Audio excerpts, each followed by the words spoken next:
Hello viewers, my name is Bhavna Mathur, lecturer electronics from GWPC Ajmer. आज मैं आपको EL 204 के यूनिट 1.9.3 में वैरेक्टर डायोड के बारे में बताऊंगी कि वैरेक्टर डायोड होते क्या हैं और इनकी वर्किंग क्या है, इनकी कैरेक्टरिस्टिक्स क्या है। वैरेक्टर डायोड का दूसरा नाम है वेरीकैप डायोड। इस मतलब वेरी से मतलब है वेरिएबल और कैप मतलब कैपेसिटर, यानी इसमें एक कैपेसिटर फॉर्म होता है, इसलिए इसका नाम हमने वेरीकैप डायोड भी इसको बोलते हैं। वैरेक्टर डायोड तो बोलते ही हैं, इसके साथ वेरीकैप भी बोला जाता है। ये एक पीएन जंक्शन डायोड है जो कि वेरिएबल कैपेसिटर की तरह वर्क करता है जब इस पर रिवर्स वोल्टेज लगाते हैं। यानी वैरेक्टर डायोड एक पीएन जंक्शन डायोड है, जब इसको रिवर्स बायस दिया जाता है तो रिवर्स बायस के समय ये एक वेरिएबल कैपेसिटर की तरह वर्क करता है। ये एक स्पेशली डिज़ाइंड सेमीकंडक्टर डायोड होता है जिसकी कैपेसिटेंस पी और एन सेमीकंडक्टर जंक्शन पर निर्भर करती है कि जब हम पी और एन के बीच रिवर्स बायस लगाते हैं, यानी रिवर्स बायस का मतलब है पी को बैटरी के नेगेटिव से और एन को जब बैटरी के पॉजिटिव से लगाते हैं तो ये पीएन डायोड जो है ये रिवर्स बायस हो जाता है।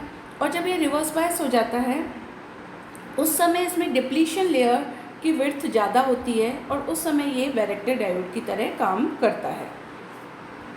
डिप्लीशन रीजन जो पीएन जंक्शन में फॉर्म हुई है वो क्या करती है, पॉजिटिव और नेगेटिव चार्ज कैरियर्स को सेपरेट करती है, मतलब होल्स एंड इलेक्ट्रॉन्स को सेपरेट करती है। और डिप्लीशन लेयर डाइलेक्ट्रिक की तरह कार्य करती है और पी और एन लेयर कैपेसिटर की पैरेलल प्लेट की तरह कार्य करती है। इसको समझने से पहले हमें कैपेसिटर के बारे में पता होना चाहिए कि कैपेसिटर का कंस्ट्रक्शन क्या होता है। कैपेसिटर में दो पैरेलल प्लेट्स होती हैं जिन्हें डाइलेक्ट्रिक के माध्यम से सेपरेट किया जाता है और कैपेसिटर चार्ज को स्टोर करता है। इसी तरह से इसमें क्या होगा कि जब पी और एन जंक्शन रिवर्स बायस होगा तो पी टाइप एक प्लेट की तरह काम करेगी कैपेसिटर की, एन टाइप रीजन दूसरी प्लेट की तरह काम करेगा और जो डिप्लीशन लेयर है वो डाइलेक्ट्रिक की तरह कार्य करेगी, क्योंकि डाइलेक्ट्रिक इंसुलेटर होता है कैपेसिटर में, तो डिप्लीशन लेयर भी एक तरह से इंसुलेटर है क्योंकि it is depleted from the mobile charge carriers, मतलब इसमें कोई भी फ्री होल और फ्री इलेक्ट्रॉन नहीं होता है, इसलिए वो भी एक इंसुलेटर की तरह काम करता है। तो अभी हमने रिवर्स बायस में जब पीएन जंक्शन डायोड है उसका कंपैरिजन किया कैपेसिटर के साथ कि कैपेसिटर कैसे है, और वेरिएबल कैपेसिटर फॉर्म होता है इसमें क्योंकि रिवर्स वोल्टेज का मान चेंज करके कैपेसिटेंस की वैल्यू चेंज की जा सकती है। ये वैरेक्टर डायोड का सिंबल शो किया है। वैरेक्टर डायोड एक कैपेसिटर की तरह बिहेव करता है, इसलिए हमने यहाँ क्या किया, एनोड कैथोड तो जैसे हम बनाते हैं डायोड के सिंबल में, और कैपेसिटर कर दिया सेकेंड वाले सिंबल में। मैं बता रही हूँ कि कैपेसिटर डायोड के सिंबल में ही कंबाइन कर दिया। और जो फर्स्ट सिंबल मैंने बताया है इसमें क्या किया जाता है, फर्स्ट सिंबल के अंदर डायोड अलग से बना दिया और गोला बना के अंदर कैपेसिटर भी बना दिया, मतलब जो ये डायोड है ये एक कैपेसिटर वेरिएबल कैपेसिटर की तरह भी वर्क कर रहा है। इन दोनों में से कोई भी सिंबल हम बना सकते हैं। ऊपर वाला टर्मिनल एनोड है, नीचे वाला टर्मिनल इसमें कैथोड है। अब इसका अगर हम कंस्ट्रक्शन देखें, जो पी और एन टाइप लेयर है वैरेक्टर डायोड की वो सिलिकॉन या गैलियम आर्सेनाइड की बनी हुई होती है। ये डिपेंड करता है कि किस एप्लीकेशन के लिए हम इसको यूज़ कर रहे हैं। लो फ्रिक्वेंसी एप्लीकेशन में सिलिकॉन काम में लिया जाता है और हाई फ्रिक्वेंसी एप्लीकेशन में गैलियम आर्सेनाइड को काम में लेते हैं। अब इसकी अगर हम वर्किंग देखें तो वर्किंग ये है कि अगर रिवर्स बायस पीएन डायोड पे अप्लाई करते हैं, रिवर्स बायस का मैंने आपको मीनिंग बताया था कि पॉजिटिव वोल्टेज तो देते हैं हम एन टाइप लेयर को और नेगेटिव वोल्टेज देते हैं पी टाइप लेयर को, तो इस समय क्या होगा, डिप्लीशन लेयर की विड्थ इंक्रीज होगी, डिप्लीशन लेयर की विड्थ बढ़ती है रिवर्स बायस में। ये हमने सिंपल पीएन डायोड में ये चीज़ पढ़ी थी। अब जो ये विड्थ है डिप्लीशन रीजन की, इसको चेंज किया जा सकता है पीएन सेमीकंडक्टर के अक्रॉस वोल्टेज को चेंज करके। अगर रिवर्स वोल्टेज की वैल्यू बढ़ती है तो डिप्लीशन लेयर की विड्थ बढ़ जाती है, और रिवर्स वोल्टेज की वैल्यू कम होती है तो डिप्लीशन लेयर की विड्थ कम हो जाती है। तो यहाँ पे कैपेसिटर और डायोड, जब डायोड रिवर्स बायस में होता है तो कैपेसिटर और डायोड में सिमिलरिटीज़ होती हैं। जो डिप्लीशन लेयर है, मैंने अभी बताया आपको कि डिप्लीशन लेयर है डायोड की, वो डाइलेक्ट्रिक की तरह काम करती है और वो एक इंसुलेटर होती है तथा चार्ज कैरियर के फ्लो को रोकती है, यानी पी से एन लेयर में और एन से पी लेयर में चार्जेस को आने से रोकती है। और जो पी और एन लेयर है वो कैपेसिटर की पैरेलल प्लेट की तरह कार्य करती है। तो जब हम रिवर्स वोल्टेज अप्लाई करते हैं डायोड पे, तो चार्ज जो होता है वो एक्यूमुलेट हो जाता है डिप्लीशन लेयर के दोनों साइड में, मतलब पी रीजन में भी चार्ज एक तरफ एक्यूमुलेट हो जाता है और एन रीजन में भी चार्ज एक्यूमुलेट हो जाता है। तो ये डायोड में कैपेसिटेंस प्रोड्यूस हो जाती है। ये जो कैपेसिटेंस प्रोड्यूस हुई है इसे हम बोलते हैं जंक्शन कैपेसिटेंस।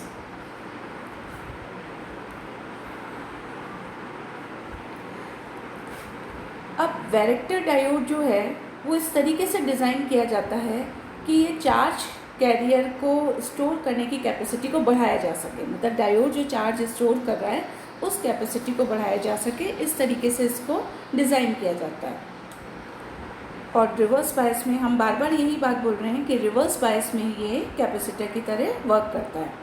अब जो जंक्शन कैपेसिटेंस है वो डिप्लीशन लेयर की विड्थ के इन्वर्सली प्रोपोर्शनल होती हैं। C is inversely proportional to the width of depletion layer। अगर डिप्लीशन लेयर की विड्थ कम होगी, हमने कहा इन्वर्सली प्रोपोर्शनल है, तो अगर डिप्लीशन लेयर की विड्थ कम होगी तो कैपेसिटेंस ज़्यादा होगी, एंड वाइस वर्सा। इसका क्या मतलब है कि अगर डिप्लीशन लेयर की विड्थ जो है, डिप्लीशन लेयर की विड्थ बढ़ेगी तो कैपेसिटेंस क्या होगा, कम होगा। तो ये दोनों चीज़ होती है, यानी इन्वर्स वेरी करती है, विड्थ के इन्वर्सली प्रोपोर्शन में कैपेसिटेंस वेरी करती है। अगर हमें कैपेसिटेंस को बढ़ाना है तो क्या करना पड़ेगा, हमें रिवर्स बायस जो वोल्टेज हैं वो क्या करने पड़ेंगे, कम करने पड़ेंगे। अब इससे क्या होगा, it causes the width of depletion layer to decrease, यानी हम ये कह रहे हैं कि अगर हमें कैपेसिटेंस को बढ़ाना है तो रिवर्स बायस वोल्टेज को कम करना पड़ेगा। अब रिवर्स वोल्टेज कम करेंगे तो क्या होगा, रिवर्स वोल्टेज कम होने से विड्थ कम होगी, it causes the width of depletion layer to decrease. तो डिप्लीशन लेयर की विड्थ कम हो गई, तो विड्थ कम हो गई तो कैपेसिटेंस ज़्यादा हो गई। और अगर हम रिवर्स बायस वोल्टेज को इंक्रीज़ करते हैं तो क्या होगा, उससे विड्थ बढ़ेगी, डिप्लीशन लेयर की विड्थ बढ़ेगी, और अगर विड्थ बढ़ी तो हमारा C क्या होगा, कम होगा। तो इस तरीके से डिफरेंट वोल्टेज लगा के, रिवर्स वोल्टेज लगा के हम कैपेसिटेंस को कम या ज़्यादा कर सकते हैं। अब जैसे इस डायग्राम में दिखाया गया है, इस डायग्राम में हम ये देख सकते हैं कि एक साइड तो होल्स होते हैं और एक साइड इलेक्ट्रॉन्स होते हैं, और बीच में डिप्लीशन लेयर दिखाई दे रही है। डिप्लीशन लेयर जो हमें यहाँ पे दिखाई दे रही है, ये डिप्लीशन लेयर है। अब ये तो जो है, ये तो हमारा रीजन है पी टाइप, यानी इसमें होल्स हैं, और ये वाला रीजन है हमारा एन टाइप, इसमें इलेक्ट्रॉन्स हैं। अब बैटरी को, पी टाइप को बैटरी के हमने किससे कनेक्ट कर दिया, नेगेटिव से, और एन टाइप को हमने क्या कर दिया, बैटरी के पॉजिटिव से कनेक्ट कर दिया। ऐसा करने से ये रिवर्स बायस हो गया। तो जो होल्स हैं they are attracted towards the negative terminal of battery, यानी होल्स बैटरी के नेगेटिव टर्मिनल की ओर अट्रैक्ट होंगे, और जो इलेक्ट्रॉन्स हैं वो बैटरी के पॉजिटिव टर्मिनल की ओर अट्रैक्ट होंगे। इससे ये क्या होगा, जंक्शन से दूर हट जाएंगे। अब जंक्शन से दूर हट गए तो डिप्लीशन लेयर की जो थिकनेस है वो बढ़ जाएगी, और डिप्लीशन लेयर की थिकनेस बढ़ गई तो पी और एन रीजन के बीच की डिस्टेंस जो होगी वो बढ़ जाएगी, और इनके बीच की डिस्टेंस बढ़ गई तो हमारी कैपेसिटेंस क्या हो जाएगी, कम हो जाएगी। और इसका उल्टा भी होता है कि अगर हम इस रिवर्स वोल्टेज को कम करें, यानी ये जो रिवर्स वोल्टेज है इसको अगर हम कम करते हैं तो डिप्लीशन लेयर की विड्थ क्या हो जाती है, कम हो जाती है, और विड्थ कम हो गई तो कैपेसिटेंस ज़्यादा हो जाती है। तो इस तरीके से रिवर्स वोल्टेज को चेंज करके कैपेसिटेंस को चेंज किया जा सकता है।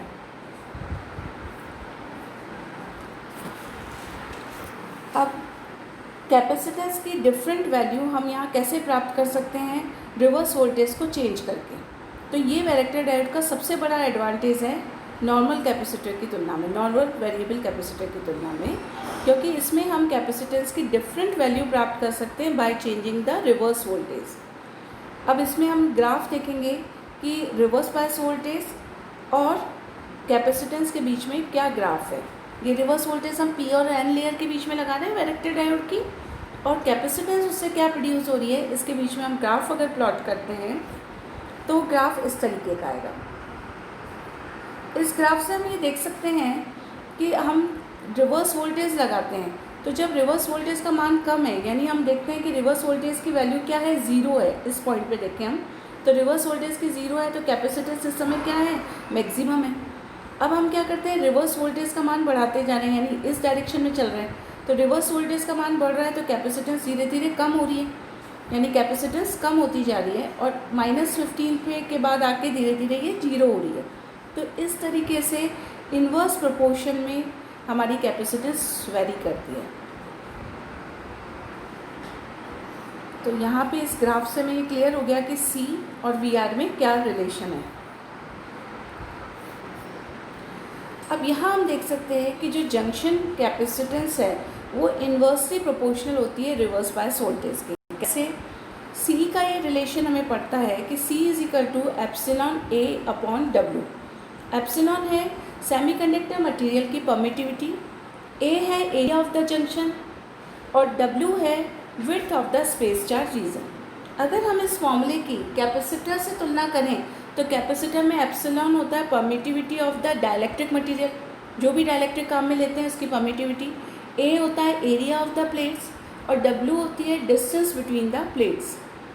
डायोड के रेस्पेक्ट में अगर हम इस चीज़ को देखें तो एप्सिलॉन क्या हो जाएगा, परमिटिविटी ऑफ सेमीकंडक्टर मटेरियल, क्योंकि सेमीकंडक्टर मटेरियल के अंदर जो डिप्लीशन लेयर बन रही है वो डाइलेक्ट्रिक का कार्य कर रही है, इसलिए एप्सिलॉन किस पे डिपेंड कर गया, सेमीकंडक्टर मटेरियल पर। ए यहाँ पे एरिया ऑफ द प्लेट, यानी कहने का मतलब है एरिया ऑफ द जंक्शन, और डब्ल्यू क्या है यहाँ पे, डिस्टेंस बिटवीन प्लेट, और डिस्टेंस क्या है, जो डिप्लीशन लेयर की विड्थ है वही डिस्टेंस क्रिएट कर रही है पी और एन लेयर के बीच में। तो यहाँ हमने W को बोला कि width of space charge region. अब जो ये विड्थ होती है स्पेस चार्ज रीजन की, ये प्रोपोर्शनल होती है square root of the reverse bias voltage V, यानी रिवर्स वोल्टेज V के अंडर रूट के प्रोपोर्शनल होती है विड्थ। हम खुद देख सकते हैं कि अगर रिवर्स वोल्टेज की वैल्यू बढ़ेगी तो डिप्लीशन लेयर की विड्थ बढ़ जाएगी, और रिवर्स वोल्टेज की वैल्यू अगर कम होगी तो डिप्लीशन लेयर की विड्थ कम हो जाएगी, यानी ये अंडर रूट ऑफ V के प्रोपोर्शनल होती है W। तो हम ऊपर वाला जो हमारा फॉर्मूला है C = εA/W, इसमें W की जगह अगर हम अंडर रूट V लिखते हैं तो हम ये देखेंगे कि जो C है वो इन्वर्सली प्रोपोर्शनल हो जाएगा, C becomes inversely proportional to the V। इसको हम ऐसे बता सकते हैं कि यहाँ पे अपन लिखेंगे C जो है हमारा that is inversely proportional to 1/√V। √V के इन्वर्सली प्रोपोर्शनल हो गया, क्योंकि W की जगह हम लिख देंगे √V। एप्सिलॉन और ये कांस्टेंट हो गया, तो अब अपने को दिख रहा है कि अगर रिवर्स वोल्टेज चेंज होंगे तो कैपेसिटेंस चेंज होगी, यानी रिवर्स वोल्टेज बढ़ेंगे तो कैपेसिटेंस कम होगी, और रिवर्स वोल्टेज कम होंगे तो कैपेसिटेंस ज़्यादा होगी। मीन्स ये इन्वर्स प्रोपोर्शन में वेरी करती है।